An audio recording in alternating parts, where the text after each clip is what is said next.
Buenas tardes a todas y a todos. Muchas gracias por venir.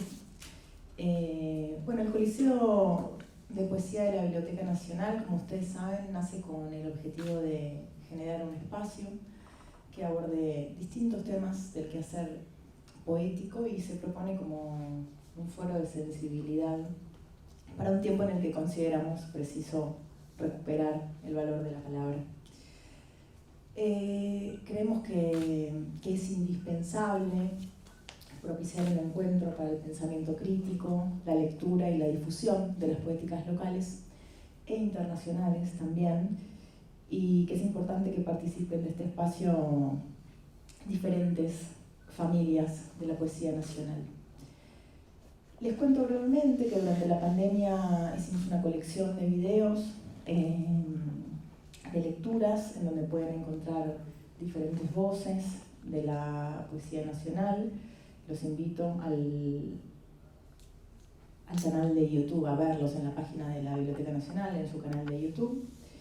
Ahí pueden encontrar las voces de Arturo Carrera, de Ana Velesi, María Teresa Andrueto, Leopoldo Castilla, Alicia Genovese, Eduardo Mileo, Alberto Muñoz, Claudio Massín, etcétera, etcétera, etcétera. El Coliseo de Poesía se propone trabajar en tres líneas. Una, que es la que nos encuentra, Coliseo de Poesía presenta, como decía antes, se propone abordar distintos ejes en relación a la poesía. Otra, que bajo el nombre de La Palabra Secreta, se propone convocar a narradoras y narradores a contarnos acerca del lugar que ocupa la poesía en sus vidas y en sus obras, y en algún caso a desempolvar algún poema oculto. Y Pasajera en Trance es el tercer ciclo que se propone reflexionar en torno al problema de la traducción, que también nos parece importante de trabajar. Quiero, antes de comenzar, agradecer a la gente de la Biblioteca Nacional, a la gente de sala, de prensa, de audiovisuales, que está grabando esto para que pueda circular por diversos espacios. Entonces hoy nos convoca el eje poesía y erotismo, y para eso voy a presentar a estos tres poetas que tengo el lujo de tener en esta mesa, que son Ana Arzumanian, que nació en Buenos Aires, de formación abogada, es también poeta, ensayista y traductora. Publicó los libros de poesía Labios, Debajo de la Piedra, El Ahogadero, Cuando todo acabe, todo acabará, Cáucasos, La Yesenska, las novelas La mujer de ellos, Mar Negro, los relatos La Granada, Mía, Juana I, Del vodka hecho con moras, Infieles, y los ensayos El depósito humano, una geografía de la desaparición, Hacer violencia, el régimen insurrecto en el arte, La guerra es un verbo. Se ha desempeñado como profesora de Filosofía del Derecho en la Facultad de Ciencias Jurídicas de El Salvador y como profesora en la Maestría de Escrituras Creativas de la Facultad Latinoamericana de Ciencias Sociales y de la Maestría de Escrituras Creativas de la Universidad de 3 de Febrero. Es coeditora de la colección Canoa de la editorial Poliedro de la Universidad de San Isidro. Por su parte, Miguel Espejo es poeta, narrador y ensayista. Entre 1976 y 1983 residió primero en Canadá y luego en México, donde publicó sus primeros libros de poesía, Fragmentos del Universo y Mundo. Con La Brújula Rota obtuvo en 1995 el Premio Municipal de Poesía de Buenos Aires y el Premio de la Secretaría de Cultura de Argentina. Negaciones es un largo texto escrito en 1968. En la antología personal Larvario reunió textos de los libros mencionados, como muchos poemas inéditos de otros conjuntos. Fue incluido en diversas antologías, la última de las cuales fue preparada por la Cancillería Argentina, 11 poetas argentinos. Realizó la traducción de la obra poética de Mallarmé, por la cual le otorgaron el premio Konex. Fue traducido al francés y al inglés. Los poemarios Antes que los labios y A l'ombre de Fesse fueron publicados en 2016 en Buenos Aires y Francia respectivamente. Su último libro de poesía es Celebración del Origen. Publicó también sendos títulos en narrativa y en ensayo. Realizó numerosas colaboraciones en diarios y revistas bajo la forma de ensayos breves y recibió diversas distinciones. En 2002, huésped académico por la Universidad Nacional de Jujuy. En 2007 fue nombrado huésped de honor por el gobierno de la provincia de Córdoba. En 2009 recibió diploma al mérito de la Cámara de Diputados de Argentina por su contribución a la cultura argentina. En 2012 fue laureado por el programa de residencias internacionales de la Alcaldía de París y del Instituto Francés, dependiente del Ministerio de Asuntos Exteriores de Francia. En 2014 fue becario del Centro Nacional del Libro de Francia. Muy bien, y Osvaldo Bossi nació en Buenos Aires en 1960, es poeta y narrador, publicó los siguientes libros: 3, Fiel a una sombra, El muchacho de los helados y otros poemas, Ruego por el tornado, Del coyote al correcaminos, Esto no puede seguir así, Casa de viento, Antología personal, Ni la noche ni el frío, Chicos malos y otros libros, Como si yo fuera su novia, Adoro, Yo soy aquel, ¿A dónde vas con este frío? Los poemas de amor que el coyote le escribió al correcaminos, Las estrellas celosas, Única luz del mundo, Poesía reunida, Agüita clara y Un tonto deseo de amor, Antología poética. Sin que me diera cuenta yo, Cuando yo era poeta, Querido joven maravilla y 31 poemas a Robin. Forma parte de diversas antologías de poesía argentina y latinoamericana. A su cargo está la coordinación del ciclo de lecturas El Rayo Verde. Encargado de la formación en el área de escritura, coordina talleres de poesía en forma grupal e individual. Bueno, muy bien. Hechas las presentaciones formales, la idea es que podamos desarrollar un diálogo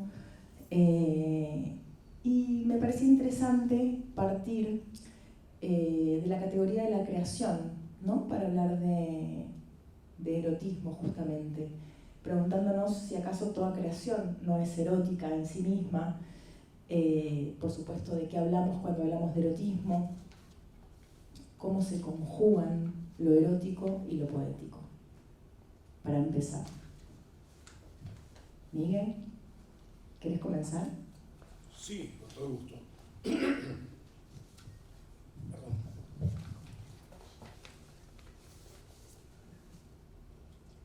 Bueno, para entrar directamente en el tema, voy a leer un texto encontrado en una tablilla de Sumer, que no se sabe si quien habla es una mujer esposa o es la diosa. Yo creo que esta ambigüedad justamente está en la base de la poesía erótica que cabalga entre el hecho humano y el hecho sagrado. Y esta tablilla que concluye con atraviésame la vulva, comienza: esposo mío, déjame acariciarte, mi amorosa caricia es más suave que la miel. Esposo mío, conmigo has obtenido tu placer. Dile a mi madre y ella te dará golosinas, a mi padre y él te colmará de regalos. Como puede observarse, en el texto ya está también presente la idea de la reciprocidad, del don, de qué es lo que se transmite en un acercamiento amoroso. Es al mismo tiempo algo, una ofrenda, y al mismo tiempo algo que se recibe. Entonces, este hecho yo creo que está en lo esencial de la poesía erótica. A mi juicio, esto no significa que toda creación sea en los hechos un acto erótico, salvo en el sentido que nuestra existencia misma es sexual y que desde nuestra existencia es que realizamos toda creación artística, pero no solo artística, sino alimenticia, cualquier tipo de actividad. Yo lo que pienso es que hay una larga tradición en esto que se puede rastrear en prácticamente los orígenes de la escritura cuneiforme, que después es reelaborada por la escritura silábica de los griegos y para pasar después a la escritura latina o para el alfabeto latino, que es la que actualmente utilizamos, y en eso nosotros tenemos también en una región semejante a la de Sumer, en la Biblia, en el Cantar de los Cantares, uno de los comienzos dice textualmente, en la traducción de un catedrático español: bésame con los besos de tu boca, porque más embriagantes que el vino son tus amores, suaves el perfume de tus bálsamos, tu nombre va manando de aceites aromáticos, por eso te aman las doncellas. Acá hay una cuestión curiosa de cómo de los textos más antiguos la voz que habla es femenina. Durante el siglo, a partir del siglo XVIII, se tuvo la convicción de que esa voz era simplemente prestada, que quien escribía eso eran hombres que tomaban la voz de una mujer, como si fuese un texto dramático. Pero es extraño que con la cantidad de conocimientos, digamos, que se van acumulando en nuestros días, especialmente en el ámbito de la biología, por el medio del ADN, hay la presencia de la mujer por todas partes de la creación artística del Paleolítico, que también se pensaba que eran hombres, pero se pensaban porque yo creo que directamente el ser humano, de manera constante, está proyectando siempre lo que es su realidad actual sobre periodos históricos o prehistóricos que le adjudican un comportamiento similar al que uno tiene en ese momento o en esa época. Entonces, yo creo que en estos dos textos, tanto en el Cantar de los Cantares, que es bastante excepcional, como todo el mundo sabe, dentro del corpus bíblico, y el texto de Sumer, nosotros lo que encontramos sobre todo es una cuestión celebratoria. Este hecho que tiene una de sus culminaciones con el arte de amar o la ars amatoria de Ovidio, ustedes recordarán que Ovidio fue desterrado por Augusto a raíz de justamente de la publicación de su libro, porque si bien San Agustín es la pieza esencial a través de la cual se articula una nueva visión del erotismo y de la sexualidad, y ya Augusto, el imperio, coloca las bases de lo que es esta nueva concepción que de celebración pasa a sancionar una división entre cuerpo y alma, como diría Nietzsche muchos siglos más adelante, es un platonismo para el pueblo el cristianismo. Dicho esto, es decir, esta división platónica de cuerpo y alma, que es largamente desarrollada por San Agustín, también cambia la percepción poética y estética, a tal punto que uno de los lugares centrales que nosotros podemos encontrar en Dante ya en el canto quinto del infierno, el famoso canto de Francesco y Paolo, ¿qué es lo que encontramos ahí? Encontramos un verso que dice: amor conducenos a una muerte. Es decir, un giro muy radical, como si al amor y al erotismo le fuese siempre, estuviera siempre obligado a rendir cuentas y a ser sancionado, porque es fundamentalmente una transgresión al orden circundante, una transgresión al establecimiento de la familia, porque para la existencia de una familia no hace falta el hecho amoroso. Esa es una concepción, no digamos reciente, sino es una concepción muy particular de lo que es la institución matrimonial.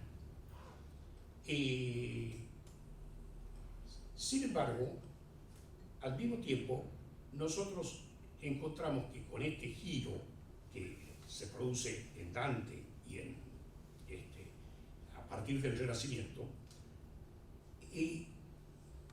esta fusión de el amor con el hecho trágico, que lo vemos aparecer en Shakespeare, sobre todo en Romeo y Julieta,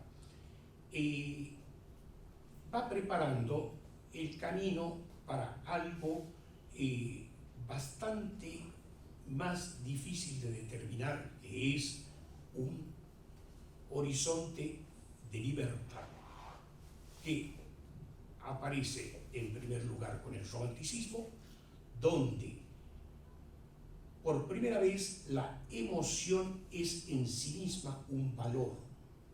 Este es un hecho muy novedoso dentro de la cultura occidental. Entonces eso también va contribuyendo a modificar el punto de vista de cómo y en qué términos se va a desarrollar la poesía erótica o la poesía amorosa. Pero son muchos los autores que han observado que la mejor poesía amorosa está hecha de lamentos y de ausencia, no por su realización. En los hechos es raro encontrar un buen poema donde se describa la felicidad de aquel que ha alcanzado el clímax del hecho erótico. Más bien es su reverso lo que predomina, como si al ser humano le fuese esencial para ir a fondo en el hecho estético, visitar lo que le falta y no lo que posee. Creo, por mi parte, que esto es muy natural, ya que lo que se posee no hace falta celebrarlo con palabras, sino se lo vive. Entonces, es bastante obvio que no surja en general buena poesía de ahí, ¿no? Y después del romanticismo, nosotros lo que tenemos es un inmenso campo de experimentación que se abre en primer lugar con Mallarmé, pero que la poesía amorosa está bastante ausente, o en todo caso lo que está presente es una dimensión completamente inédita. En Brisa Marina, el primer verso es la carne es triste y desgraciadamente yo leí todos los libros, en donde ya no es la carne la que suscita alegría, sino suscita melancolía. Y este es un fenómeno bastante contemporáneo, digamos, que abre las puertas a una situación distinta de lo que son nuestros sentimientos y de lo que es el desarrollo de nuestras posibilidades emotivas, ¿no? Yo no sé si leer en estos momentos un corto fragmento de un poema mío para cerrar y dejarle la palabra a mis colegas, o lo hago después. Adelante. Este fragmento que voy a leer, que justamente pertenece al libro que ganó el Premio Municipal de Poesía Inédita hace muchos años, ya 27 años,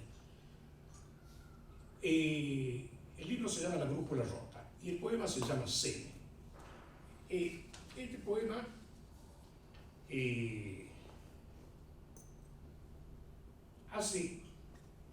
intentó hacer la apuesta de forjar una urdimbre entre el hecho erótico y la expresión lingüística. Entonces, leo este fragmento. Los labios balbucean el vocablo innombrable, marchan hacia otra boca, abierta al nacimiento y al presidio. Tu vagina, una lejana caverna, comunión de ávidas galaxias, como un interrogante extremo. ¿Dónde estás? Nada encontramos. Cofres vacíos, huecos prolongan nuestro hambre. Somos insaciables. La erección puja. Un mástil sin bandera, un estallido, una queja y de nuevo el silencio. La luz uniforme, los acontecimientos diurnos. Por un instante la vida es transparente y no tenemos memoria para ese instante. Queremos saber, descifrar el torbellino. Miramos nuestros hijos, el juego del fracaso, la soberbia, los hogares que parimos, las viviendas sin techo en la infinita noche. Estamos solos, la naturaleza nos cobija para usarnos como abono, praderas, montes, llanuras, selvas. Un racimo de ojos nos mira y nos acusa. Amanece, madrugada, madrugada, nuevas luces nos están reservadas. Nos engañamos, las mentiras se reproducen como producto de un milagro. El sol se arrodilla ante nosotros. El aire fresco graba tatuajes en la espalda. Latigazos, aspiramos el dolor. Cualquier cosa es preferible. Paso mi lengua por tus heridas. Por un segundo creímos firmar un pacto inalterable. De nuevo nos perdemos. Somos y no somos. Somos varios y ninguno. Ni siquiera una sombra perdida en los arrabales del universo. Libre del espacio y del tiempo. De cualquier coordenada que pudiese apresarla. Absorbiendo meteoros extraños. El secreto aliento de la vida o el breve resplandor de la muerte. Y el otro texto que yo tenía previsto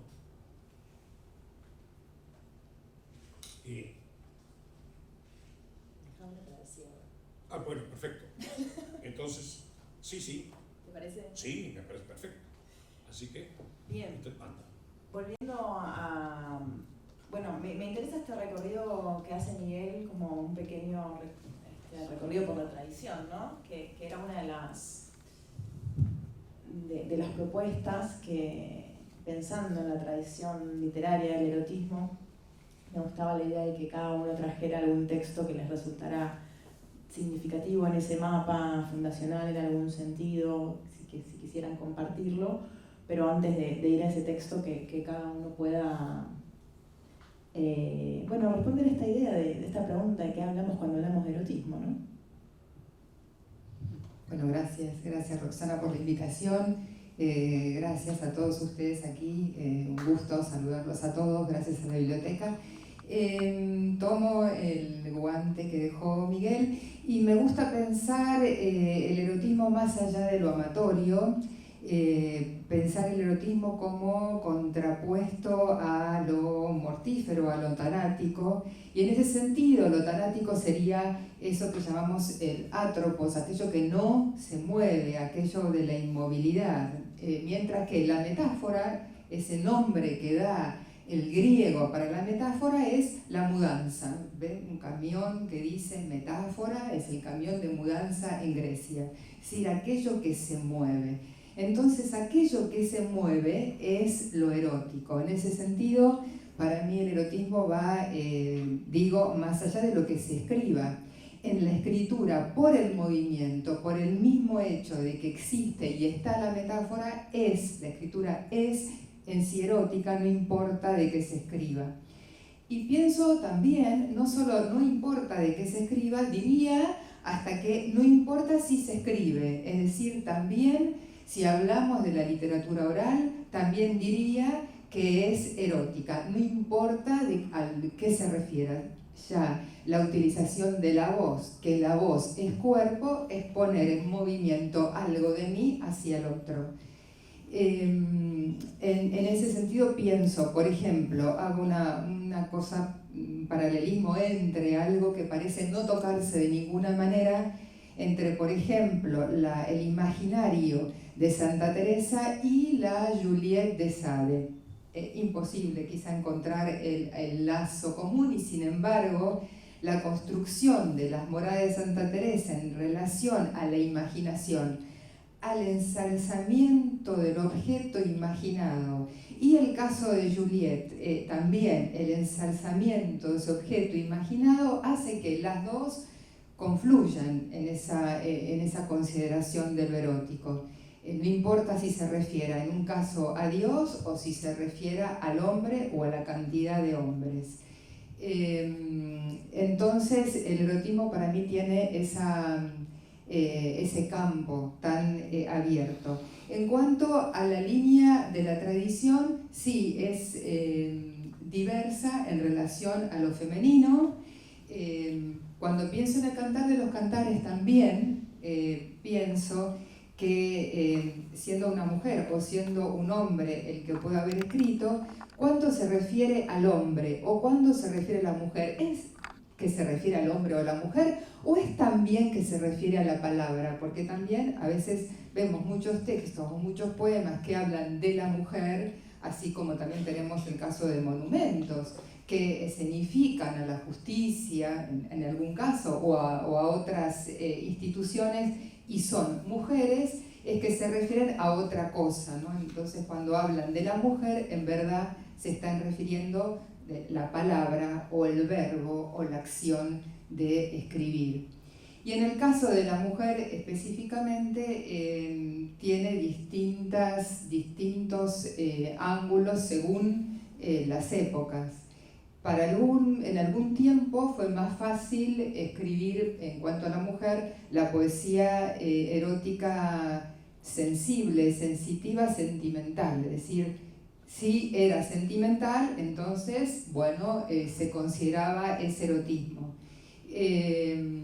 Luego pudo ser más fácil, digo, en estos últimos tiempos, que esa poesía sea escrita, que sea una poesía lésbica, aun cuando no sea sentimental, es mucho más fácil que si es una poesía heterosexual, si no es, si la escritora, ¿no?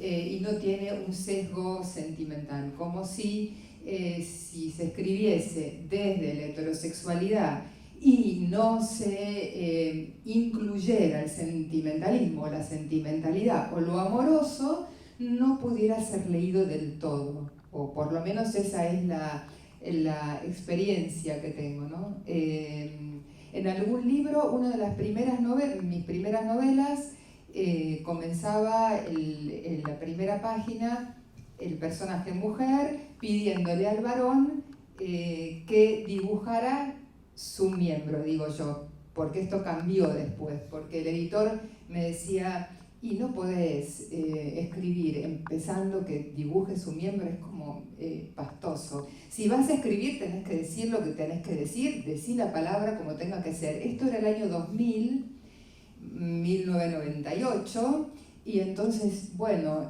tendré que escribir, y digo, que dibuje una pija y me la muestre. Y así fue, y así se editó. Ese libro fue muy difícil de ser presentado y ser leído. Y tuve críticas de mujeres bastante, no favorables, sí, hostiles, diciendo que ensalzaba lo masculino, que como una mujer podía escribir directamente eso así, o ella es la que...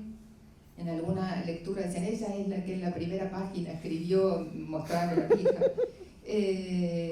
Y a mí me parecía como muy extraño, pero es verdad también que tengo que aclarar que la erótica también está dentro de la lengua. Y que quizá, a veces yo me pongo a pensar que quizá la posibilidad de escribir en una lengua, en este caso el castellano, que para mí no es y no fue la lengua materna, y que tengo una distancia con esa lengua y que yo la voy recuperando de a poco, quizás es más fácil para mí escribir pija o lo que sea, porque no tiene esa espiritualidad que tiene la lengua materna, y quizá en la lengua materna yo no podría. Entonces también creo que tendríamos que pensar qué erotismo hay dentro de la lengua en cuanto a corporeidad dentro de la misma, pensando en eso de que dice Spinoza, de que lo que puede un cuerpo, ¿no? Lo que puede un cuerpo, lo que puede una lengua que tiene un cuerpo, y lo que puede una lengua que no tiene un cuerpo. Bueno, esto es lo que me gusta pensar. Yo traje a Hilda Hilst para leer, una brasileña, porque justamente en esa tradición Hilda Hilst, la obscena señora de, porque justamente no tiene una carga sentimental. Es un texto erótico no sentimental escrito por una mujer. Pero bueno, si querés seguimos y después vuelvo con la lectura. Bueno, qué lindo. Hola, ¿qué tal? Buenas tardes. Gracias por la invitación, gracias a mis compañeros. Me quedé pensando en muchas cosas de las que dijiste.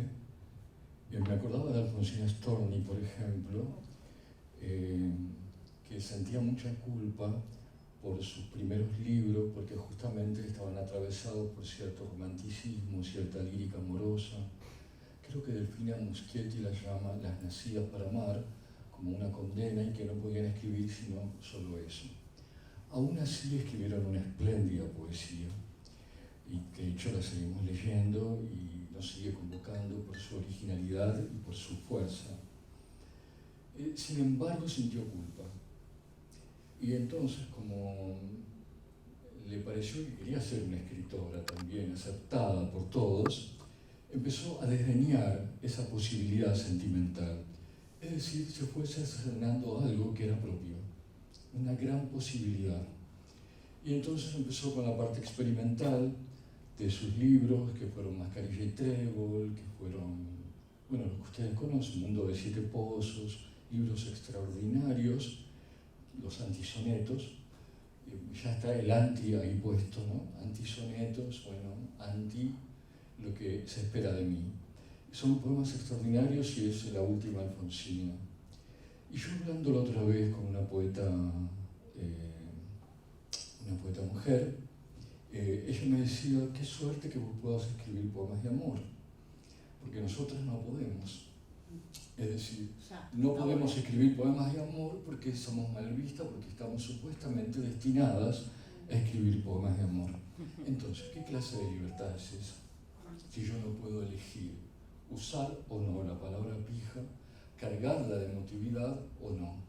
O sea, estoy obedeciendo a otro tipo de régimen que me exige de una manera diferente, por ejemplo, no sentimientos o ausencia de sentimientos.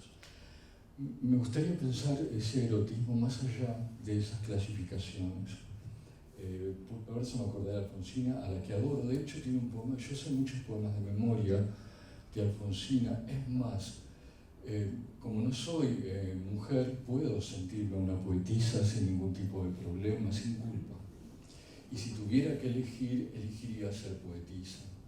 ¿Entienden? No me molestaría para nada.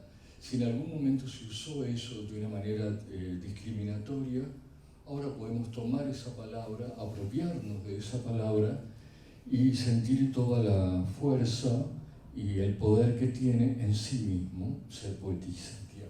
Irónicamente, por supuesto.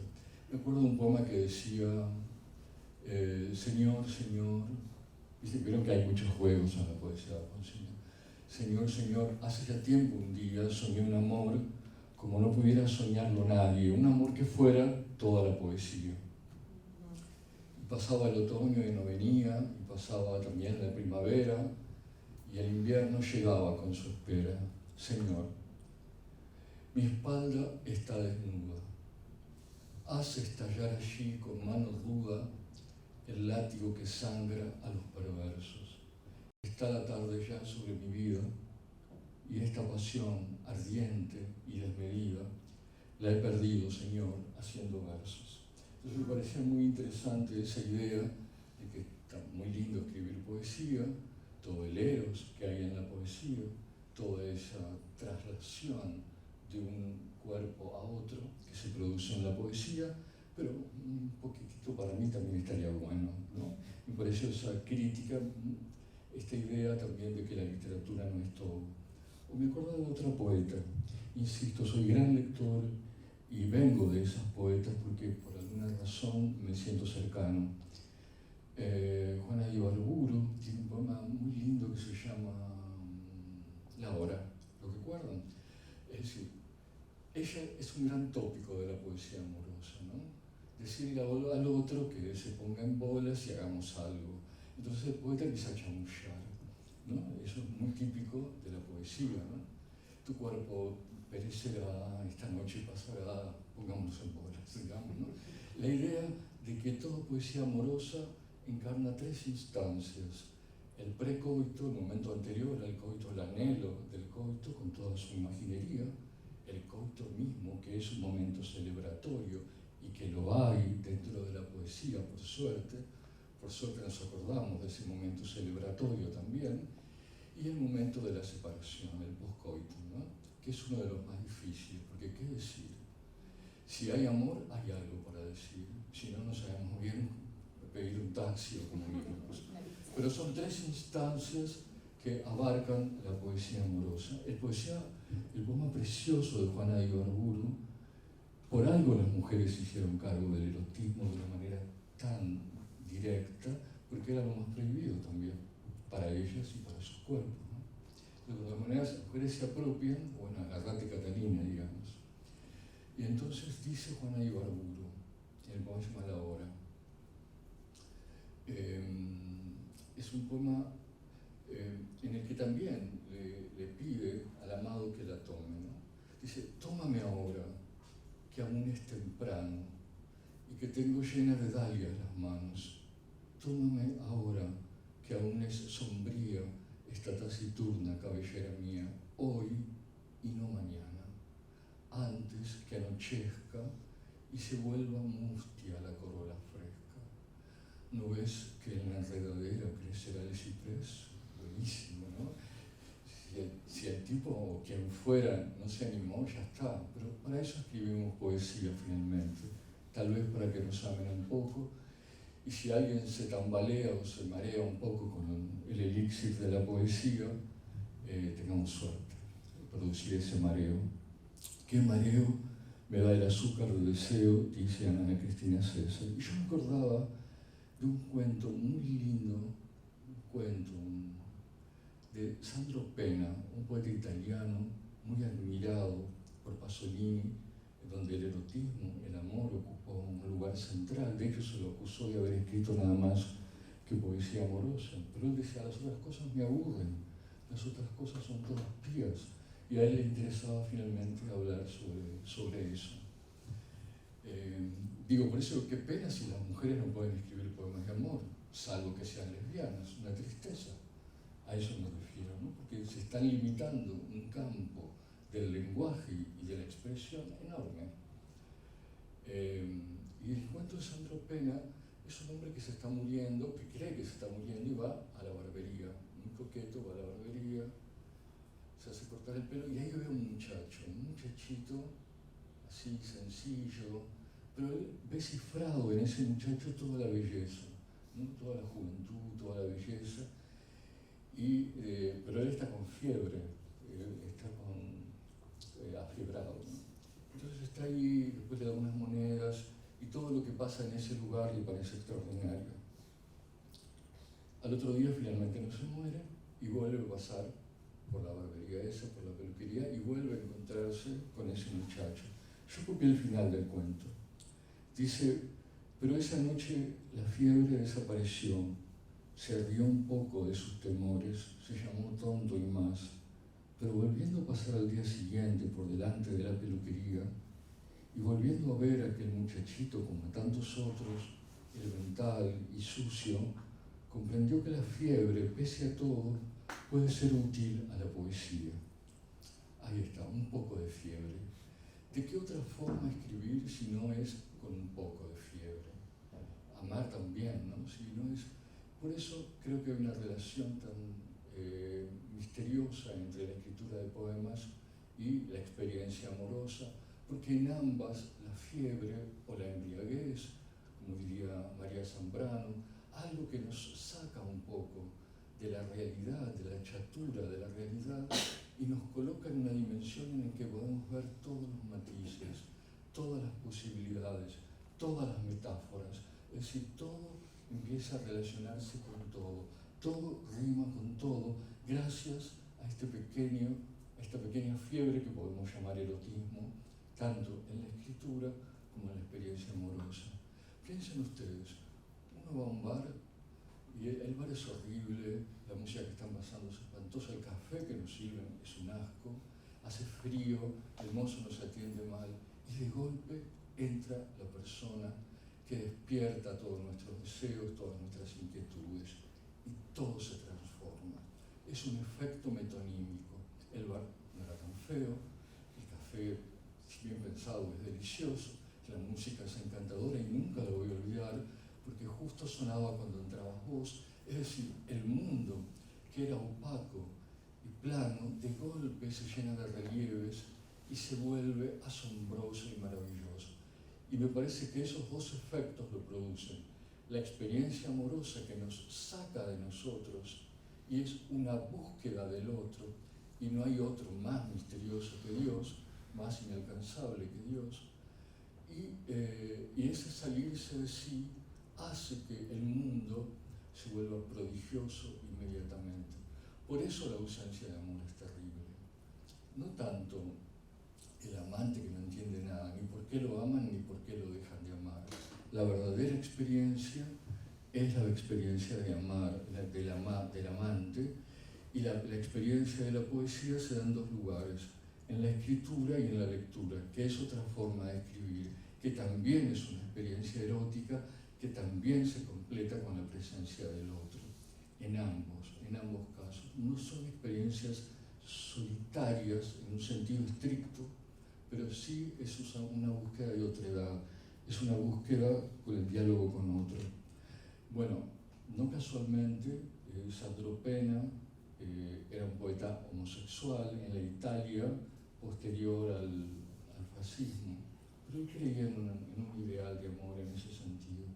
Pienso en otro poeta, en Jaime Gil de Viedma, poeta que le debe mucho a Luis Cernuda, que si alguien sabía de amor, de la falta de amor, pero no solamente porque eso es lo que nos ocurre casi a todos, sino porque en la España de Franco el homoerotismo tampoco era muy bien visto y terminó siendo exiliado, considerado un poeta frío, etc. Muy triste la historia de Cernuda y espléndida su poesía magnífica, y tiene como heredero Jaime Gil de Viedma, que en un poema que se llama Pandémica y Celeste dice algo así: para saber de amor, para aprenderle, haber estado solo es necesario, y es necesario en 400 noches, con 400 cuerpos diferentes, haber hecho el amor, que sus misterios, como dijo el poeta, son del alma, pero un cuerpo es el libro en que se lee. Precioso, ¿no? Hay otra vez, hay como una síntesis, y yo necesité, bueno, Ginsberg es un gran poeta, Alda Merini, una poeta italiana, y acá vinculo esta cosa de lo místico que vos decías, que estoy totalmente de acuerdo, entre Santa Teresa y Sade no hay diferencia, porque en uno está ese fuego, ese ardor que lo lleva a encontrarse con la divinidad, hasta incluso el deseo de morir, vivo sin mirar en mí, tan alta de Dios espero que muero porque no muero. Y en Sade, dice Octavio Paz, el frío quema. O sea que no es tan distinto, es llegar a ese punto culminante por caminos diferentes. Y Alda Merini es una poeta que mezcló lo místico con lo erótico, como en casi toda poesía mística está atravesada por erótico, y toda poesía erótica está justamente atravesada por el misticismo, porque el otro es inalcanzable. el otro es inaccesible, el otro es lo que yo nunca voy a terminar de conocer ni de poseer, lo que despierta todas mis inquietudes y finalmente tengo que renunciar a eso, a poseer. Digamos, yo renuncio a la posesión muy místicamente para poder acceder al otro, ¿no? Creo que era, ¿cómo se llama esta poeta? No, esta filósofa, me gusta mucho y lo cité en un libro, pero a veces no me acuerdo de los nombres. Simone Weil decía, amar es adorar la distancia entre uno y lo que se ama. Precioso. Cuanto más separados estemos, más nos amaremos, digamos. Más importante será la creación erótica entre vos y yo. Por eso, digamos, el matrimonio tiende a perderse ese erotismo o crear una metonimia por otro lado. Por ejemplo, los hijos, o comprar una heladera, o un auto, o las vacaciones, no importa, el erotismo se desplaza hacia esos lugares. Hay un poema muy lindo que creo que es de Szymborska, la poeta polaca, que ella está durmiendo al lado de él, o sea, nada más cercano que eso. La persona que yo amo está durmiendo al lado mío. Pero en ese momento, dice, la mujer que vio en el circo hace 20 años atrás y le vendió una entrada, está más cerca que yo ahora de él. Es decir, ¿dónde está nuestro deseo? Y generalmente este trabajo con la distancia es un trabajo maravilloso y totalmente posible dentro del amor. O sea, no poseer al otro, porque eso es una especie de sadismo, dice Simone Weil. El amor el erotismo tiende al sadismo. Yo quiero comer al otro, quiero devorármelo. Pero después, si tengo suerte, y lo pienso y elaboro y quiero llegar más lejos, me doy cuenta que el otro es el otro, que nunca lo voy a poseer, y ahí empieza un sentimiento amoroso mucho más creativo, y es otra instancia, digamos, que la poesía también. O sea, por un lado sería el amor-pasión, y por otro lado sería este amor un poco más sabio, en donde contempla que el otro es inaccesible. Y yo traje un poema de una poeta beatnik.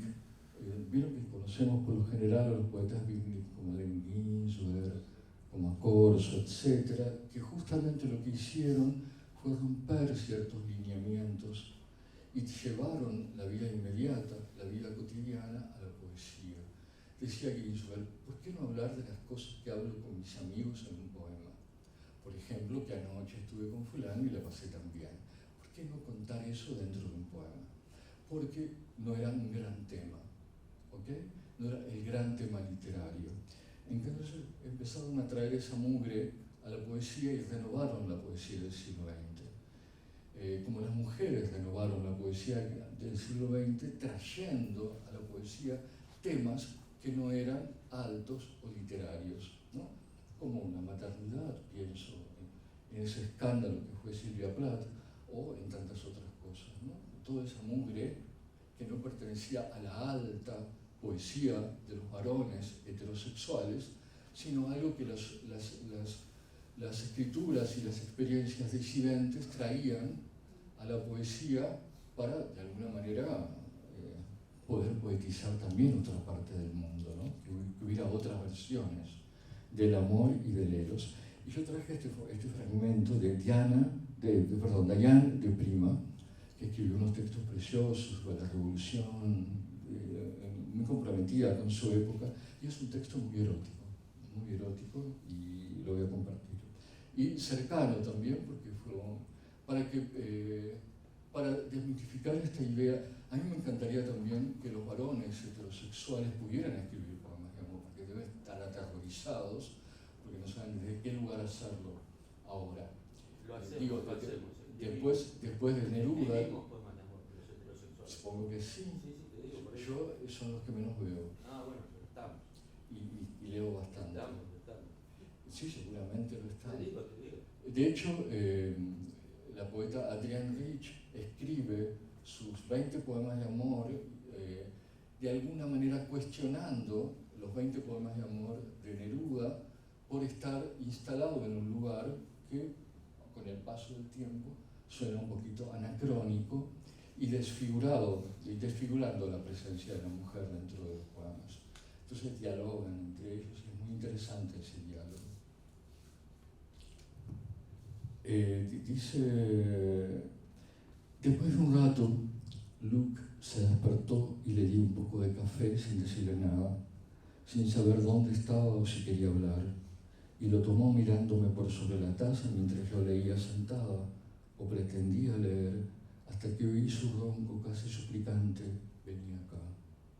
Y fui hasta él de inmediato, arrodillándome junto a su silla, mi cabeza en su regazo, mientras él acariciaba mi pelo sin decir nada, y al fin giré mi cabeza y desaté su ridícula toalla pequeña y encontré su pija con mis labios, y lentamente, con la larga y amable ayuda de mi boca y mi lengua, creció y se endureció, y en la lenta y cálida noche de verano, con todos los ruidos de los patios de agosto y las explosiones de las calles de agosto, le hice el amor a esa ancha y fuerte pija sin circuncidar. Hice el amor de verdad, le di vida al amor, lo persuadí para que fuera pleno y sensible con mi boca. Yo era lo suficientemente joven y tenía suficiente magia para hacer eso.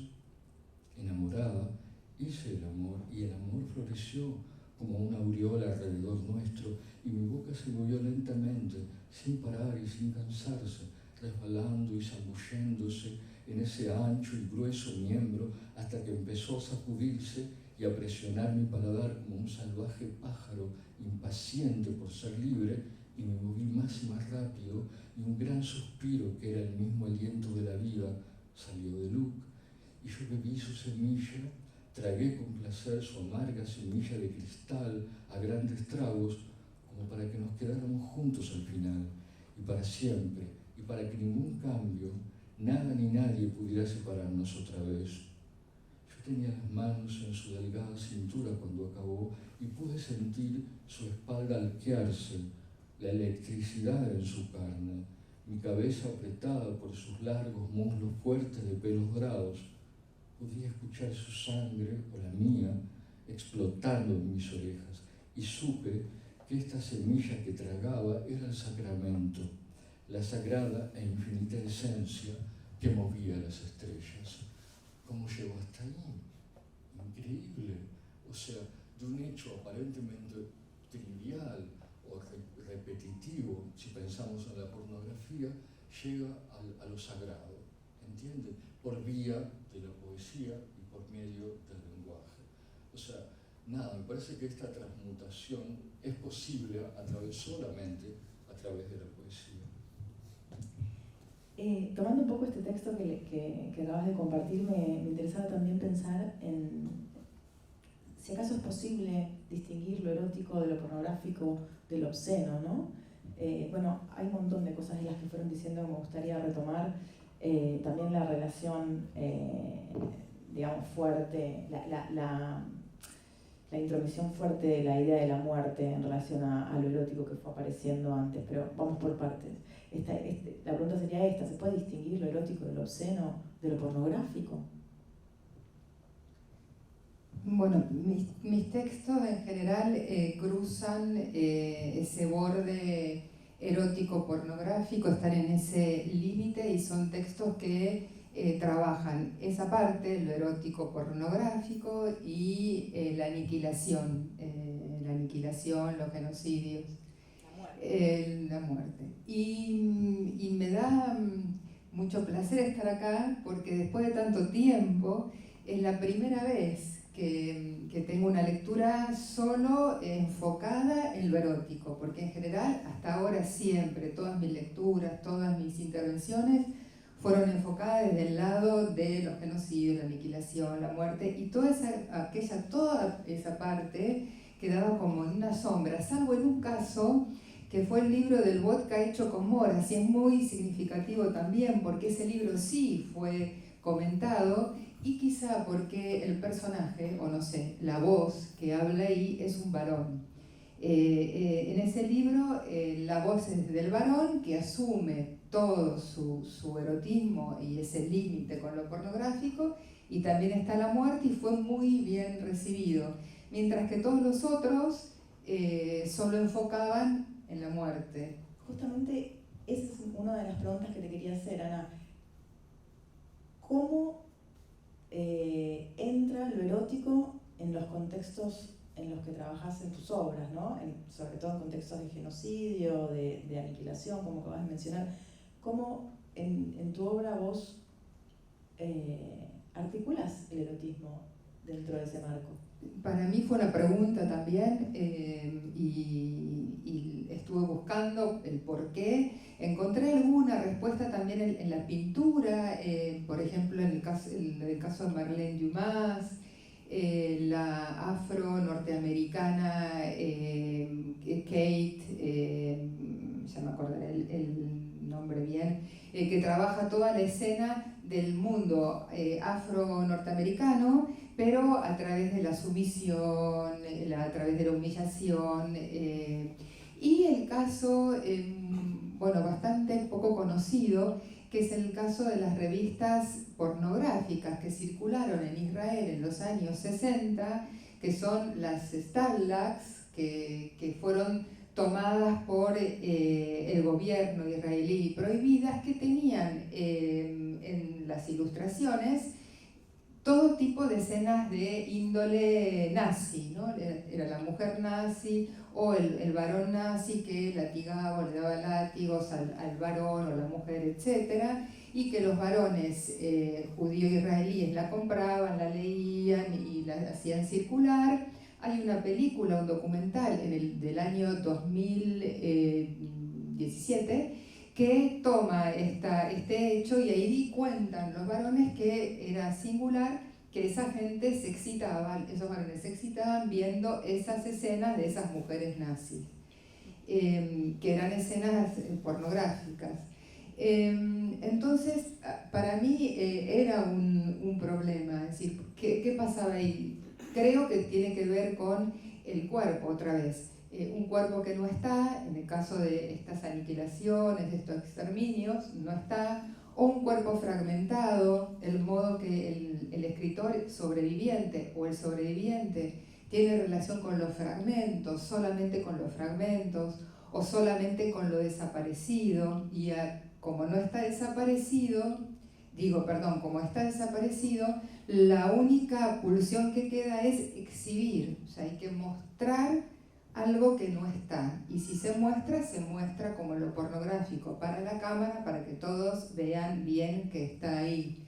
Y no solamente eso, para excitar aquellos sentidos que están en general anestesiados, es decir, por un lado tenemos los que no están, por otro lado tenemos el resto de la población que no sabe que no están, y entonces para que sepan tengo que excitarlos mostrando y exhibiendo, entonces nunca alcanza, parece. Y al nunca alcanzar, ese erotismo salta y cruza el límite entre lo amoroso erótico a lo pornográfico, para que el otro se despierte y diga, sería la frase vean, ¿no? Que es como también una frase pornográfica, mirá.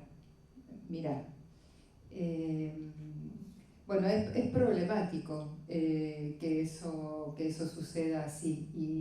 Y fue problemático cuando entonces, leído ese varón del bosque Comoras, que es un soldado que habla, fuera más aceptado, o sea, que fuera más querido, más amorosamente tomado que el caso de las mujeres. El caso, el último libro, que es de Milena Yesenska, por ejemplo, que es una mujer que está en un campo de concentración, que en realidad es un campo de trabajo, no es un campo de concentración, sino de aniquilamiento, sino de trabajo, y ahí tiene algunas relaciones con otras mujeres, y fue problemático para la presentación. Algunos escritores me comentaron que la víctima tiene que ser víctima, no puede mostrarse una víctima que goce, ¿no? Sino la víctima tiene que quedar absolutamente víctima.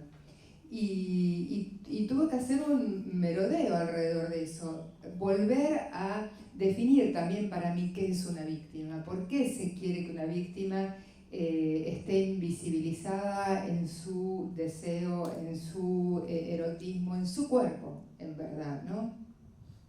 Por otro lado, digo esto también, que hace unos años pocos, el Papa Francisco, a solicitud también del mundo armenio y del Estado armenio, dio la categoría de mártires a los muertos por el genocidio armenio. Y esto fue muy bienvenido por la comunidad, por el Estado y demás. Y a mí me pareció que otra vez era un problema, porque darle categoría de mártires a aquellos que habían sido exterminados, aniquilados, muertos, desaparecidos, era colocarlos en una santidad otra vez sin cuerpo, otra vez que no tienen deseo, otra vez que están santificados, ¿no? Y entonces el trabajo se renueva para darle categoría de cuerpos, personas, hombres, mujeres, y no santos, no mártires. No sé si quieren que les lea lo de Hilda Hills o esperamos o...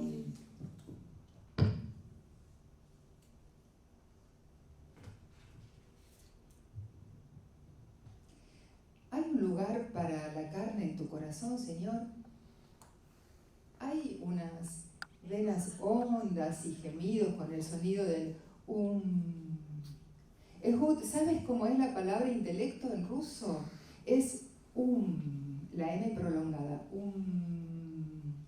Es la carne la que debería tener el sonido del ¿Es así en tu pecho, Señor, el sentimiento de la carne? De allá, de lo oscuro vengo. Telas a mi alrededor, estoy presa de ti, del a la carne. Un tejido elástico en el espacio de nosotros dos. No te separes nunca, ni lo intentes. Es sangre y saliva, es incertidumbre en la apariencia, pero es cristal de roca, lívido, empedrado, es húmedo también. El intelecto latiendo, la carne sosegada en apariencia. Si me miras, no ves febrilidad, pero si me tocas te atrapo con unas babas duras, tú y yo, un único ovillo espiralado. No te separes nunca, ni lo intentes. Subo hasta tus tobillos, voy lamiéndote laxa, aspiro pelos, olores, encuentro cadera y sexo. Quería engullirte, Ehud. Bajabas por mi laringe, por mis tripas, nódulos, lisuras, trituro tus conceptos, tu intelecto púrpura, tu mirar a los otros. Te engullo, Ehud, altanería, porte, tu compás, tu no saber de mí, tu mucho nada comprender. Te deslizas por los tubos de las vísceras, tu mixturarte a mí, adentrado, desasido. Ya no eres más Ehud, eres Ile, y ahora no te temo. Murmuras, ¿eh? Y es todo tan simple, Ile, un azul ceboso, un pasar sobre algunos tumbos. ¿Qué? La vida. Después, cuando te acuestas y me tocas, se van formando unos cortos graves. Mira, si los higos emitieran sonidos cuando los abrimos, ese sería tu sonido en el momento en que me tocas. Y después, cuando los perros rascan la tierra húmeda así y meten el hocico, aspiran expectativa, algo vivo por ahí. Algunos solo rascan la tierra para después restregar el lomo. Tú no, Ehud, es como si el viento, la tierra, el cartílago duro me tocaran en saliva y olor. Tubas, flautas, debes escuchar a Mussorgsky, ni sonatas, ni tríos, ni cuartetos para cuerdas, solo vida, palpitación. Si pudieras olvidar, Ile, telas, torsiones, sentir mi mano sin tu viva muerte, te acaricio apenas. Mira, es la mano de un hombre, mira qué simple. Dedos, tibieza, te acaricio apenas, y tu piel, tu cuerpo van a sentir mi mano como si te circundara el agua. No soy yo, Ehud, experimentando en ti. Me ves como nunca pude verme. Yo, Ehud, no soy ese que vivencias en ti. Eres solamente Gilé, que solo puede ser feliz siendo tocada así. ¿No es bueno? Cierra los ojos, intenta imaginar el vacío, el azul ceboso, pequeños tumbos. Yo, un hombre tocándote porque te amo y porque el cuerpo fue hecho para ser tocado.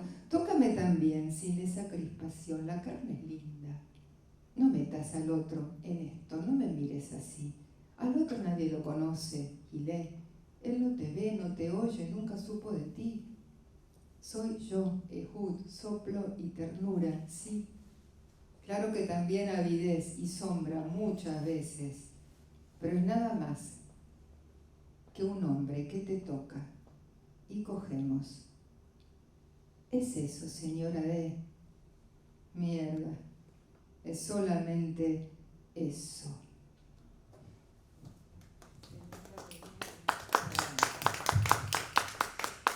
Miguel, también, bueno, en tu poética el cuerpo ocupa un lugar muy importante.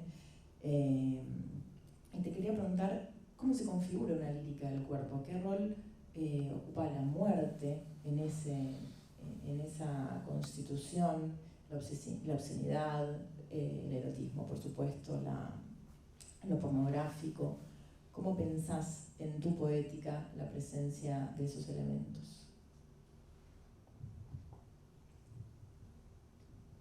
Bueno, yo creo que en mi novela El Círculo Interno he desplegado o he intentado desplegar lo que en una experiencia lingüística completamente distinta Joyce llama una épica del cuerpo. Es decir, en un sentido, solo somos un cuerpo. Pero ese cuerpo, de alguna manera, siempre nos está trascendiendo, ya sea por nuestra reproducción, porque hemos sido engendrados por otros, o porque estamos vinculados a otros. Es decir, ese límite que frecuenta el solipsismo, al mismo tiempo es el núcleo de una red de comunicación que el arte trata de descifrar o trata de expresar. Entonces, yo creo que nosotros estamos viviendo en las actuales circunstancias un fenómeno de enorme amplitud que es la industrialización del sexo y la masificación de algo que sucede por primera vez en la historia de lo que podemos llamar la civilización humana. La pornografía es esta repetición ad infinitum del hecho más íntimo y al mismo tiempo más común del ser humano, ya que solo nacemos por medio de la reproducción sexual y solo podemos continuarnos hasta ahora por medio de la reproducción sexual. Entonces, creo que en la experiencia poética debe tratar de delimitar también algunos aspectos desde el punto de vista conceptual. Hay, por empezar, la larga tradición de la poesía épica no tiene que ver propiamente hablando con una poesía erótica. Es decir, es muy difícil encontrar rastros de erotismo en la Ilíada. Por ejemplo, la Ilíada comienza cuando Agamenón, o la furia de Aquiles, porque Agamenón captura a la esclava que él tenía como mujer, que era la princesa, no me acuerdo su nombre ya, y comienza por medio de una disputa que no es de sociedad a sociedad, sino una disputa entre un jefe y otro. Pero no hay el menor atisbo de algo que exprese cierta afinidad de Aquiles Aquiles por esa mujer, indudablemente, si la disputa es porque le interesaba a la mujer, o le interesaba solo el poder que él tenía, y que Agamenón por esa vía le manifiesta otro poder.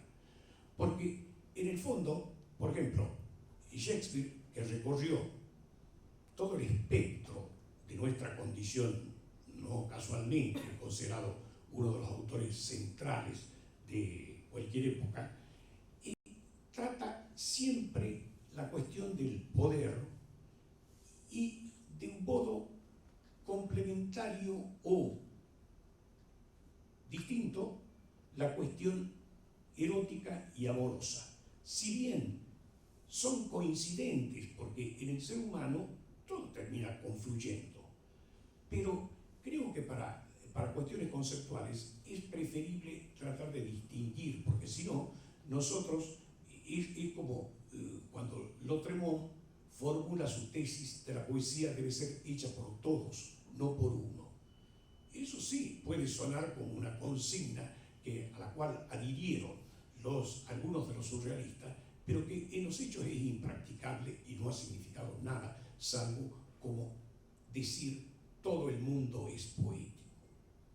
Bueno, uno puede decir todo el mundo es poético, todo el mundo es religioso, todo el mundo es guerra, todo el mundo es sexual, pero esas generalizaciones no nos sirven para entender algo tan específico como es la pornografía. La pornografía ha comenzado ya a tener secuelas muy importantes entre los adolescentes, con disfunciones sexuales muy severas en jóvenes que el acostumbramiento, la reiteración de la imagen y cierto agotamiento del estímulo va socavando la fuente del deseo. Porque la fuente del deseo también reposa sobre una transgresión. El erotismo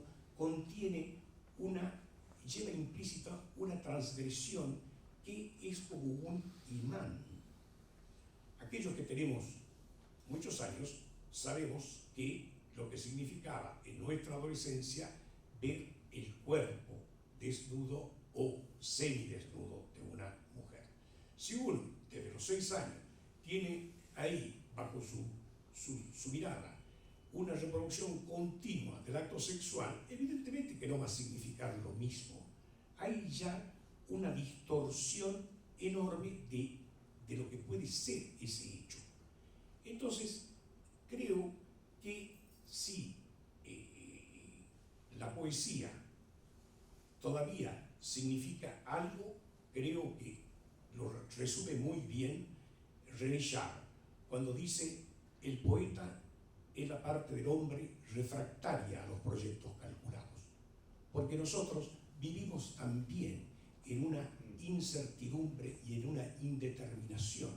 El arte y la poesía expresan sobre todo, sin ambigüedades, esa multiplicidad de aspectos que nosotros contenemos en nosotros mismos.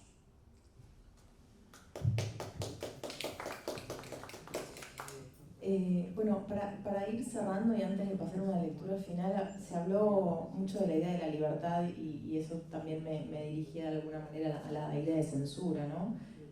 Por supuesto que tanto erotismo como sexualidad son construcciones culturales, y me preguntaba qué es lo que se pone en juego a la hora de la censura, por qué la procacidad de los diálogos de Hamlet, por ejemplo, con su madre, en su momento escandalizaron a los puritanos, y hoy día en cualquier puesta en escena pasan de largo, mientras que todavía nos sorprenden algunos versos de Aristófanes o de Catulo, que posiblemente resultaron inocuos en su presente, ¿no?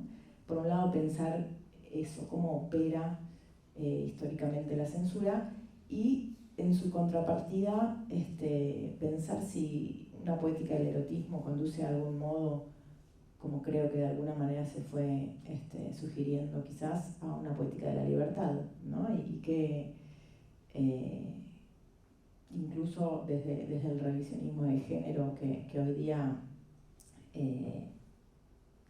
está presente, cómo pueden pensarse las poéticas eróticas contemporáneas, qué aportes traen en relación a la restitución de identidades estigmatizadas históricamente, y en ese sentido si piensan que la poesía tiene una función social, política.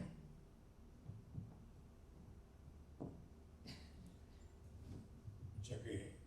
Muchas cosas por ahí. No, voy a tratar de ser lo más corto posible. Una vez yo le pregunté hace muchos años a Borges si él veía una relación una pregunta provocativa en realidad, ¿no? Porque entre poesía y política. Y Borges me dice, bueno, yo supongo que sí, que la debe tener. ¿Cómo no la va a tener? Si la poesía se interesa por todas las cosas, también se interesa por la política. Y es natural que así sea. A mí me sorprendió que a él le pareciera justamente una poesía antipolítica o sustraída de lo político, pudiera formular con tal sencillez ese hecho. Yo creo que nosotros deberíamos recordar con más asiduidad a los autores clásicos, no por un afán de erudición, sino porque lo que ellos han dicho todavía nosotros lo continuamos viviendo. Por ejemplo, los romanos decían postcoitum omnia animale triste, es decir, después del coito todos los animales son tristes, incluidos nosotros. Pero también decía, nada del humano me es ajeno. En ese sentido, creo que Borges simplemente retomaba algo esencial de la palabra poética, que St. John Peirce en su discurso del Premio Nobel se encarga de recordar, que lo esencial del poeta es que nada le sea ajeno. Nada más. Bueno, igual a Borges le gustaba mucho hacer bromas, ¿no? Creo que en relación al erotismo y en relación a lo político, la actividad poética está atravesada por eso. El erotismo mismo del lenguaje, de las palabras, no solo de los temas que toca, como muy bien dijiste, sino el erotismo mismo de la lengua con la que se trabaja, sus ritmos, su sonoridad, su música, en fin, sus resonancias, sus ambigüedades. Eso nos conmueve y no nos damos cuenta que es eso lo que nos conmueve. Pero también cuando también la palabra está hay una decisión política en hablar de esto o no de esto, en decir esto y no decir aquello otro, y en decirlo de tal forma o no decirlo. Está bien cuando hablas de lo que ocurrió en el siglo XX, a mediados del siglo XX, todas las revoluciones que hubo en torno, políticas y ideológicas y sexuales, etc. Esto también implicó un cambio en la mirada sobre la poesía y en muchas minorías que hasta ese momento no eran incluidas, de golpe se convirtieron en grandes voces y portadores de lo que estaba ocurriendo en esa época, y hasta el día de hoy eso ocurre. Yo coincido que hay que leer a los clásicos, porque de ahí venimos y seguramente vamos a aprender, pero también a los poetas contemporáneos, a los poetas actuales, a los más jóvenes, aunque no los entendamos. Creo que ellos también traen una manera de ver este mundo que nos inquieta y que hace tambalear los cimientos de la tradición, y eso es lo mejor que le puede pasar. Y desde ese lugar, digamos, como a mí me costó mucho entender o darme cuenta que tener una posición política en esos términos era importante, más allá de que mi escritura estuviera explicitado o no. Me parecía que era parte de ese trabajo y que no podía hacerme el tonto, digamos. Supongo que Borges sí podía hacerse el tonto por distintas razones, pero para alguien que por alguna razón no padece algún tipo de censura o de exclusión o de lo que fuera, tiene que tomar una posición determinada. Aunque esto no aparezca dentro de su poesía directamente, indirectamente va a aparecer. Entonces, la manera de relacionarse y de entender el mundo me parece que es parte del trabajo. Como si la poesía fuera no solamente una manera de escribir poemas, sino también una manera de mirar el mundo, de entenderlo y de conversar o discutir con él. A mí me gustó que en esta mesa, digamos, en este, no tanto debate, porque no pudimos debatir, sino más bien exponer ideas diferentes. Yo soy más como conversador y más de un momento me hubiera gustado interrumpirte y más de un momento me hubiera gustado interrumpirte, pero me contuve como persona educada que soy. Pero en algunas cosas estaba de acuerdo y en otras no tanta. No sé si la pornografía es el demonio, no creo que no, porque al final terminamos volviendo al comienzo, a los comienzos. A lo mejor hay una poesía ahí que a mí se me escapa. Y si los adolescentes se entusiasman de esa manera por la pornografía, hay algo de lo inalcanzable que seguramente está puesto en juego ahí. Quizás para alguien quiero decir, no estoy tan seguro de estigmatizar ni el erotismo, ni la poesía, ni que una cosa sea mejor que la otra. Eso no estoy tan convencido. Y tampoco creo que la poesía esté para dar respuestas categóricas, sino más bien para plantear preguntas e interrogantes en torno a estos temas o cualquier otro que por lo general sí, desde otros lugares, intentan imponerse, ¿no? Diciéndonos, esto está bien, esto está mal, pornografía sí, pornografía no, poesía lírica sí, poesía no. Entonces, el casi de poeta es como aquel que va a participar de una discusión, de una contienda, de un debate, y su poesía entra en juego.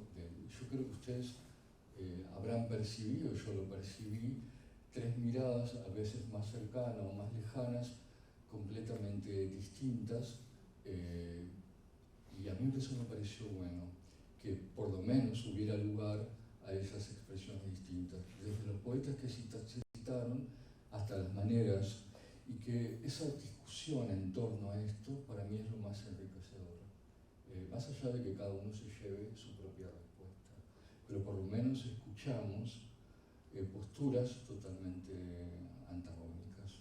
Yo por lo menos sentí, por ejemplo, con Espejo, con un antagonismo casi total, ¿no? Como que él hablaba de algún lugar y yo hablaba exactamente desde lo opuesto. Y realmente esa manera de plantear la poesía desde ese lugar a mí me suscitó hasta temor, digamos, ¿no? Digo, como esto sí, esto no, la fotografía esto, aquello no. Y además cuando veía generalmente el tema del amor o el erotismo lo situaba o lo centraba exclusivamente en la pareja heterosexual y en la reproducción, como si la reproducción fuera la única forma que hay hoy en día de que la humanidad se reproduzca. Por suerte hay otras más imaginativas y distintas.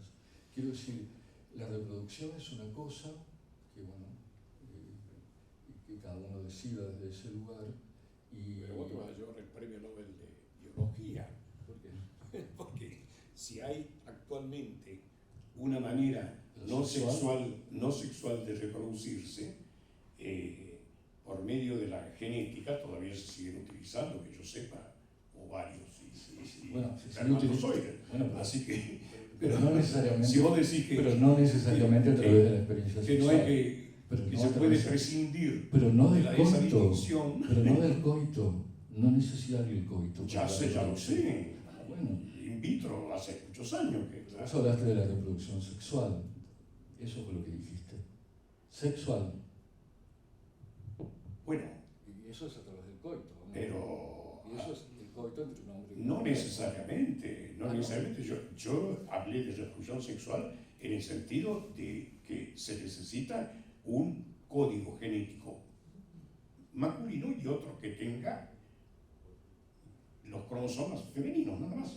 Es decir, que además la distinción, al igual que en todos los vertebrados, como todo el mundo sabe, es un X humilde XY. Nada más. Que es el cromosoma 47, para más datos.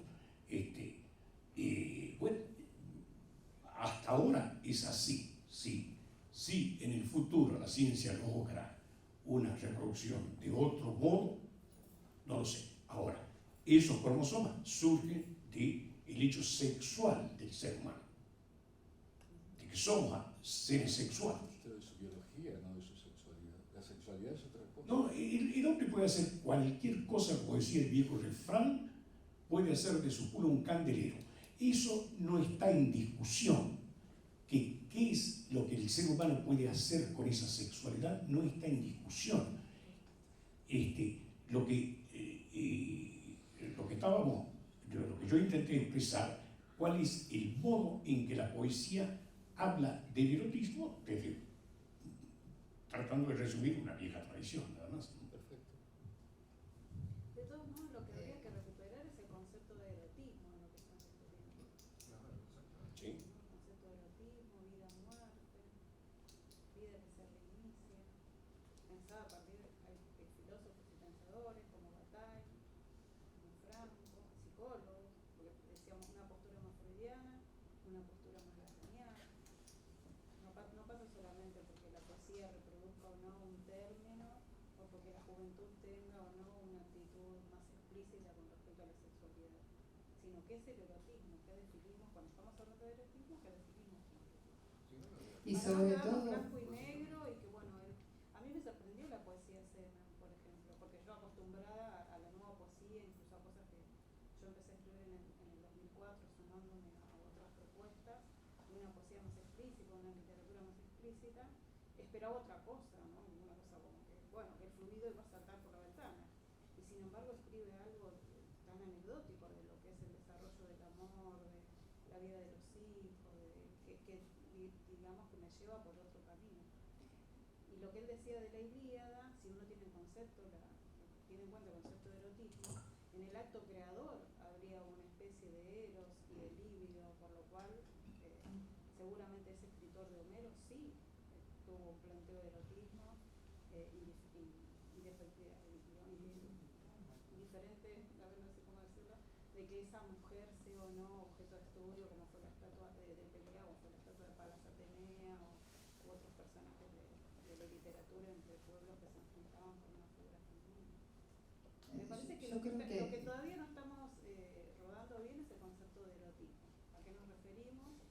Es circunscribirlo y bueno, y cómo lo ve la poesía de cada uno, ¿no? Tal vez más que Igual, circunscribirlo es interesante claro, abrirlo. claro, porque no podemos dar una definición cerrada, es decir, esto es tal cosa. Claro, no podemos decir esto es así, porque si no sería eso mortífero, porque dejaríamos inmóvil la definición. Esto está abierto y es metafórico y se extiende y se extiende. A mí me gustaría pensar que cómo hacemos para llevar esto al límite y al borde, ya no al borde de esto, si lo erótico, lo pornográfico. Yo no sé si alguno de ustedes experimentó con el Natural Language Processing, el hecho de entrar al ordenador y poner algoritmos de su propia escritura en el algoritmo y ver cómo el algoritmo escribe.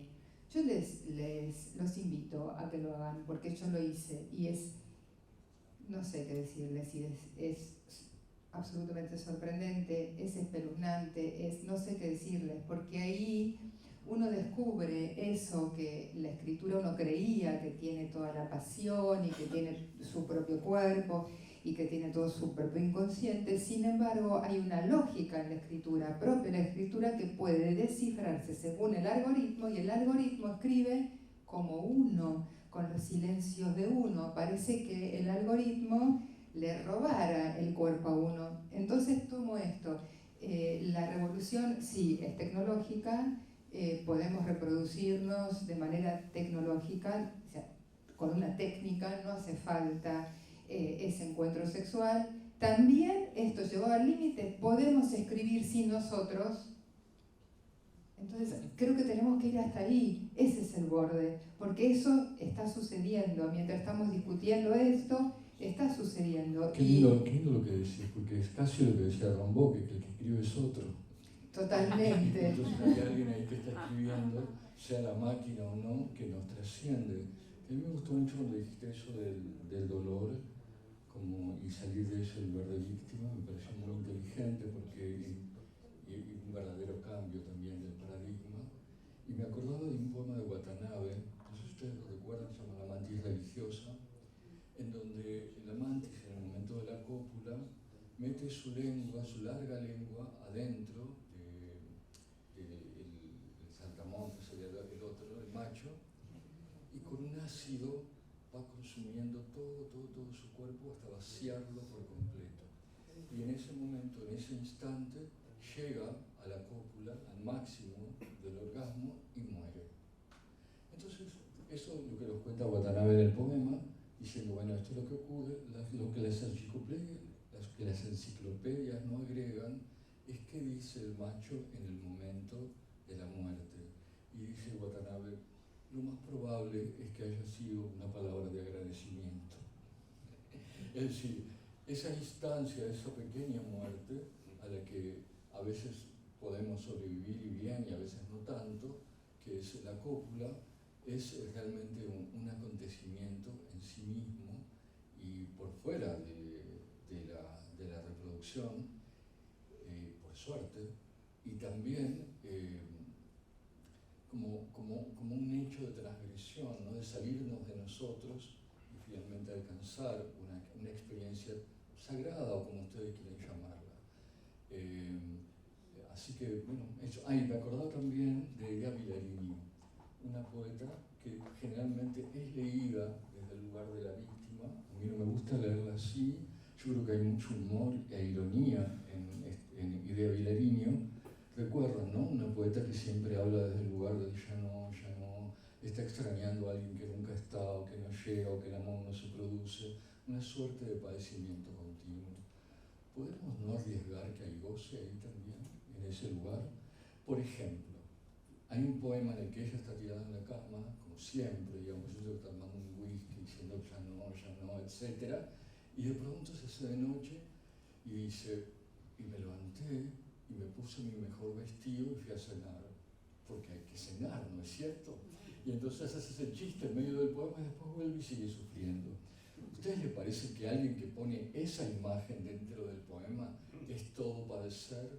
Además, una de las poetas más importantes de nuestro continente, podemos verla como víctima cuando construye desde ahí un lugar del deseo y un lugar de la poesía totalmente conmovedor. No.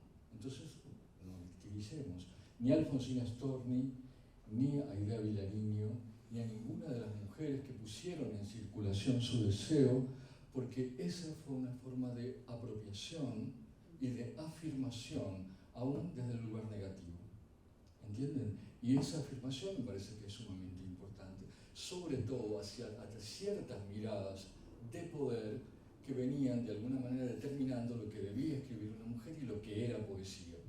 Entonces me parece que eso viene a cuestionar esos valores altos o sagrados, y eso es lo que hace la poesía constantemente, y creo que es lo que hace la poesía de los más jóvenes también. Una última pregunta que me quedó ahí flotando, acerca de la censura. No sé si ustedes tienen esta sensación hoy día que podemos escribir lo que sea. Uno puede escribir cualquier cosa, porque tengo la sensación, no sé si ustedes, que no pasa nada. No pasa nada. Y quizá ya no sea la censura, quizá ahora estamos en una otra situación, que es la cancelación. Entonces ya no es el texto o lo que se escribió o cómo se escribió, sino es la cancelación sobre la vida de la persona. Si la persona hizo esto, no hizo aquello, si adhirió a tal o no adhirió a cual, si es de tal manera, si es blanco, rojo, no sé qué, pero la persona, no la escritura. Entonces la escritura pasa porque no pasa, y entonces se cambia de signo, de censura a cancelación. Tengo la sensación esta, no sé. Sí, me resulta muy interesante la idea de la desaparición de la censura y la cancelación tomando ese lugar. Nos estamos quedando con poco tiempo. La verdad es que me encantaría seguir. Celebro la diversidad. Para cerrar, me gustaría que cada uno, cada una pueda compartir un texto propio. Breve, por favor, para que no nos extendamos tanto. ¿Puede ser? Sí, claro. Sí. ¿Quién arranca? Yo leo uno.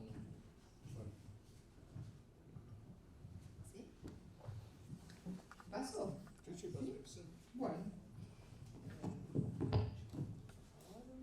Este el texto Infieles, que se trata acerca de la infidelidad religiosa. Hasta allí penetra el eco de la pregunta: ¿infieles tienen algún niño para vender?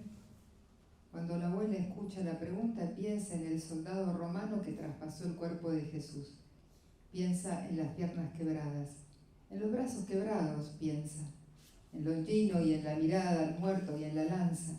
El romano, al verlo muerto, le atraviesa una hoja afilada al costado de su cuerpo, por donde salta agua y sangre. La sangre le salpica los ojos.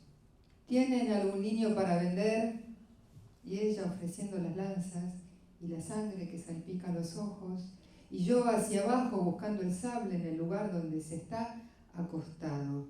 Sostengo los testículos altos, redondos, duros.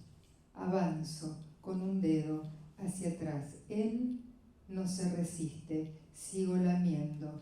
Preparo el almíbar. No me olvido del dedo que dejo avanzar hacia atrás. Una hendidura apenas. Una depresión tibia apenas. Al nudo orográfico de las paredes externas, cada vez más tibio. Él tiembla. Son como una nube tormentosa del cielo. En ella hay tinieblas, truenos y relámpagos. Ponen los dedos en sus oídos por temor de los rezos. Sobre el vientre, el miembro, el útero y lo que aprieta, intentando retener lo que no llega, amordazando el pubis por el grito de ningún hijo. Mi respiración se detiene en el interior de sus ojos. Cuando por fin puedo hablar, le pregunto: ¿qué hago? Él me calla. Toco su cara en un gesto de hacer una cruz, persignar la oración, el deseo, la súplica. Y como si él hubiera escuchado el rezo para el hijo, me levanta el torso, busca los pechos, succiona los pezones. Ninguna leche le salpica los ojos. Nadie interroga: ¿infieles tienen algún niño? La abuela se guardó unas monedas en el escote, puso un precio por el niño.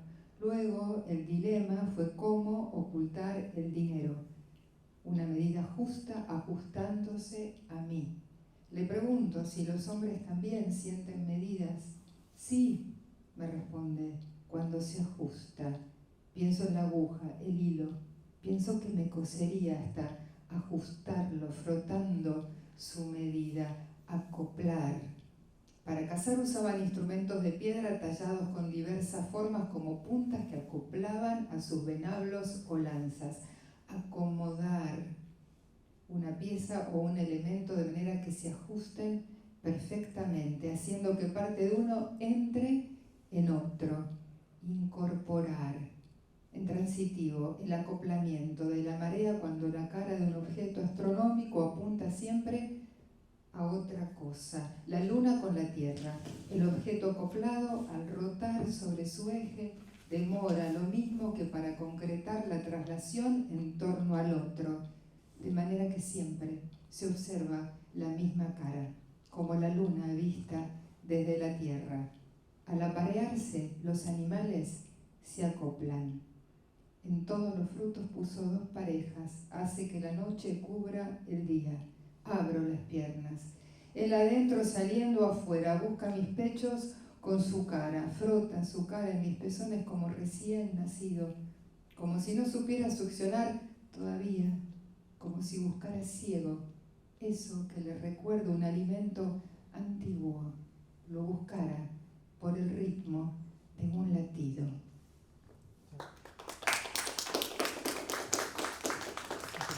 Tengan cuidado con los micrófonos cuando lo dejan, porque recién sacaste la hoja y se tapó todo lo que dijo. Por eso, tengan cuidado, por favor. Dale.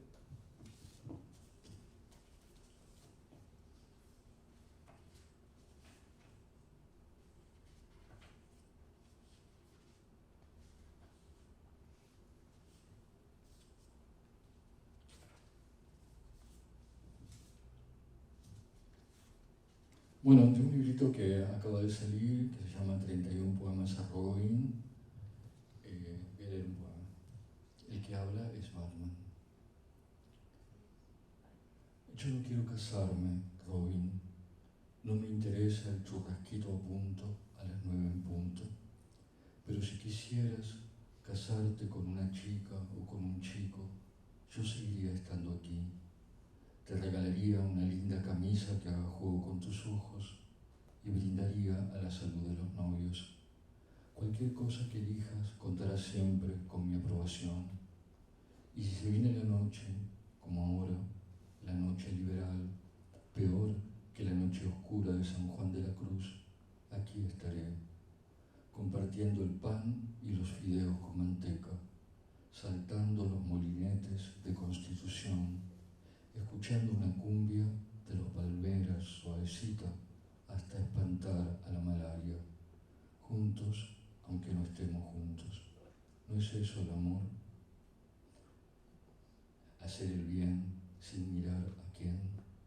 Aunque yo haga trampas y te mire, te siga mirando, Robin, de noche y de día, en la salud y en la enfermedad, hasta que la muerte, como se dice, si puede separarnos, nos separe.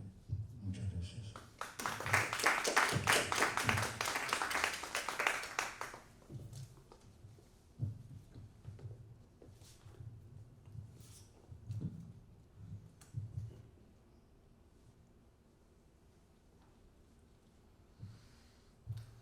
Yo voy a ser brevísimo con esta canción de la memoria amorosa. Lo único que yo recordaba de ese bellísimo rostro eran sus nalgas golpeando mi nariz en tempo agitato mientras mi lengua la perforaba.